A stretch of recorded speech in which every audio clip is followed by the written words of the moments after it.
حضرت سیدنا امام الائمہ کاشف الغمہ سراج الامہ امام اعظم امام ابو حنیفہ نعمان بن ثابت رضی اللہ تعالی عنہ ہمارے ائمہ اربعہ میں سب سے پہلے امام ہیں۔ فقہ کے 4 اماموں میں سے سب سے پہلے امام حضرت امام اعظم ابو حنیفہ رحمۃ اللہ علیہ ہیں۔ آپ کا جو نام ہے وہ ہے نعمان، اور آپ کے والد گرامی کا نام ہے حضرت ثابت۔ پہلی صدی 80 ہجری کے اندر کوفہ کے اندر آپ کی ولادت ہوئی، اور 150 ہجری میں آپ کا وصال ہوا۔ حضرت امام اعظم ابو حنیفہ رحمۃ اللہ تعالیٰ علیہ کے بارے میں ایک حدیث پاک ہے، مسلم شریف کی روایت، کہ نبی کریم صلی اللہ علیہ وسلم نے پہلے ہی ارشاد فرما دیا تھا کہ آل فارس میں سے ایک شخص ہوگا، وہ جب دنیا میں آئے گا تو اس وقت اگر علم دین آسمان کے ثریا ستارے میں بھی چلا جائے گا تو وہ اپنے کشف کے ذریعے علم دین کو کھینچ کر زمین پر لے آئے گا۔ حضرت امام جلال الدین سیوطی رحمۃ اللہ تعالی علیہ اس حدیث پاک کی شرح بیان فرماتے ہوئے ارشاد فرماتے ہیں کہ وہ جس کے بارے میں نبی پاک علیہ الصلوۃ والسلام نے خوشخبری دی تھی وہ خوش نصیب شخص ہیں حضرت سیدنا امام اعظم ابو حنیفہ رحمۃ اللہ تعالی علیہ، کیونکہ آپ کو اللہ پاک کی ذات بابرکات نے بڑا مقام عطا فرمایا تھا، علمی درجہ عطا فرمایا تھا، اور بچپن میں ہی آپ کو دین کی خدمت کا اتنا ذوق شوق تھا کہ بچپن میں ہی آپ نے کئی کارنامے سر انجام دیے تھے۔ ایک دہریہ ظاہر ہوا۔ دہریہ کون ہوتا ہے؟ جو خدا کا بھی منکر ہو۔ حالانکہ کئی کافر ایسے ہیں وہ نبی پاک علیہ الصلوۃ والسلام کو نہیں مانتے، خدا کو مانتے ہیں، لیکن دہریہ ایسا کافر ہے کہ جو خدا کی ہستی کا بھی منکر ہے، اور وہ کہتا ہے کہ یہ جو زمین و آسمان، مشرق و مغرب، شمال و جنوب، یہ جو کائنات پیدا ہوئی ہے نا، یہ خود بخود پیدا ہوئی ہے، کوئی اس کو پیدا کرنے والا نہیں، اور یہ جو دنیا کا بیڑا چل رہا ہے نا، یہ خود بخود چل رہا ہے، اس کو بنانے والا بھی کوئی نہیں، اس کو چلانے والا بھی کوئی نہیں، خود بخود چل رہا ہے۔ یہ کس کا نظریہ ہے؟ دہریہ کا۔ مسلمان تو یہ عقیدہ رکھتا ہے نا، ان الحکم الا للہ، حقیقت میں حکومت جو ہے وہ ساری کے ساری اللہ کی ذات کی ہے۔ تو وہ کہتا تھا کہ نہیں مسلمان غلط فہمی میں ہیں، کوئی اس کائنات کو بنانے والا نہیں، کوئی اس کو چلانے والا نہیں، کوئی اس کو بسانے والا نہیں۔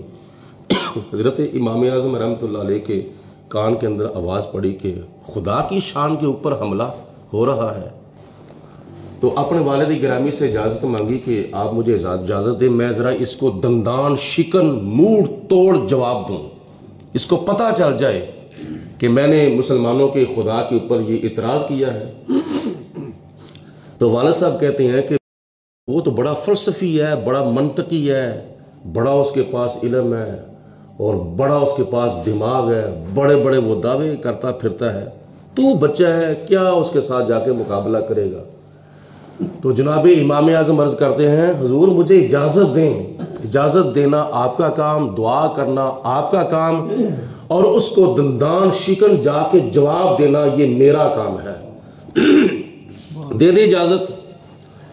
تو حضرت امام اعظم رحمۃ اللہ تعالیٰ علیہ نے اس دہریے کے چیلنج کو قبول کر لیا۔ ٹھیک ہے، مجھے آپ کا چیلنج قبول ہے، میدان لگا لو، میں آپ کے سوال کا جواب دے دوں گا، اور آپ کو پتہ چل جائے گا کہ مسلمانوں کا خدا ہے یا نہیں۔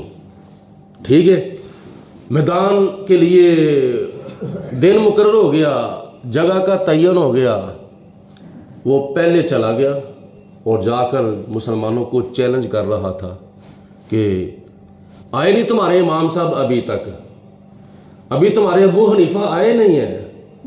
وہ بڑا سینے کے اوپر ہاتھ مار مار کے اور اپنے بازو کو ہوا میں لہرا لہرا کر مسلمانوں کو چیلنج کر رہا تھا، اور جناب امام اعظم رحمۃ اللہ تعالیٰ علیہ کا مسلمان جو تھے وہ انتظار کر رہے تھے۔ اور یوں سمجھ لے کہ آپ جان کے وہاں دیر سے پہنچے تھے، آپ نے 2-4 گھنٹے دیر کر دی، تاخیر کر دی، اور وہ بھی جان کر قصدن لیٹ ہو گئے۔ جب آخر پہ پہنچ گئے، مسلمانوں نے اللہ کا شکر ادا کیا، شکر ہے امام صاحب تشریف لے آئے ہیں۔ تو اس نے کہا کہ بتاؤ میرے سوال کا جواب دو کہ آپ لیٹ کیوں آئے ہیں، دیر سے کیوں آئے ہیں، دیر سے آنے کی وجہ بیان کر، میں تو کافی دیر کا یہاں پہنچا ہوا ہوں، تم کیوں دیر سے آئے ہو؟ آپ نے فرمایا کہ اس کا جواب یہ ہے کہ میں دیر سے اس لیے آیا ہوں کہ میں آ رہا تھا، راستے کے اندر دریا کے کنارے پر آتا میں نے ایک منظر دیکھا۔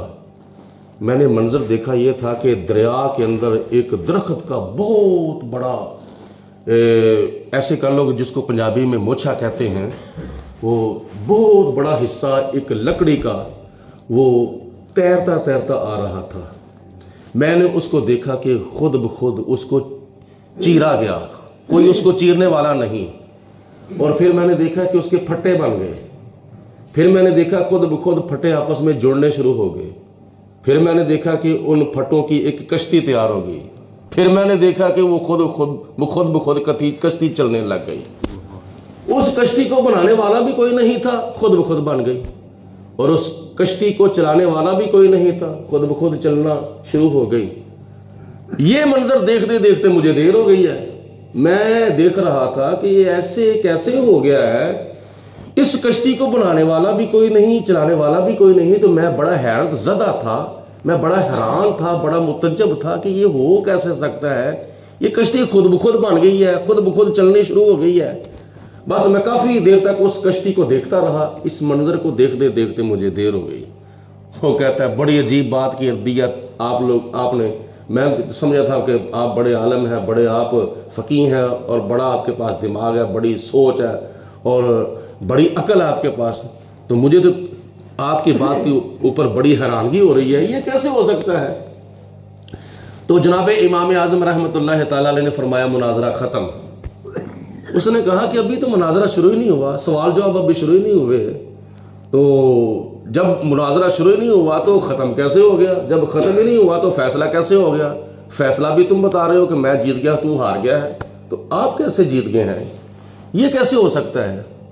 تو حضرت امام اعظم رحمۃ اللہ تعالیٰ علیہ نے فرمایا بس تیرے اس بات کے اندر ہی تیرا جواب ہو گیا ہے، تو نے جو مجھے پوچھا ہے نا یہ کیسے ہو گیا ہے، تو آپ نے فرمایا کہ اس جملے کے اندر ہی تیرا جواب ہو گیا ہے، اور تو ہار گیا ہے اور میں جیت گیا ہوں۔ تو اس نے کہا کیسے؟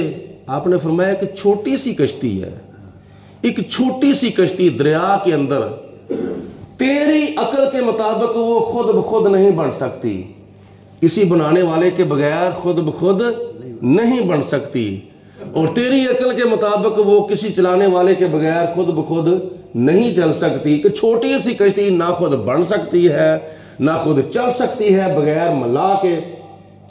تو یہ مشرق سے لے کر مغرب تک، شمال سے لے کر جنوب تک، زمین سے لے کر آسمان تک، پوری کائنات کا بیڑا جو ہے یہ کسی بغیر بنانے والے کا ہی بن گیا ہے، اور کسی چلانے والے کے بغیر ہی چل رہا ہے کئی لاکھ کروڑوں سالوں سے۔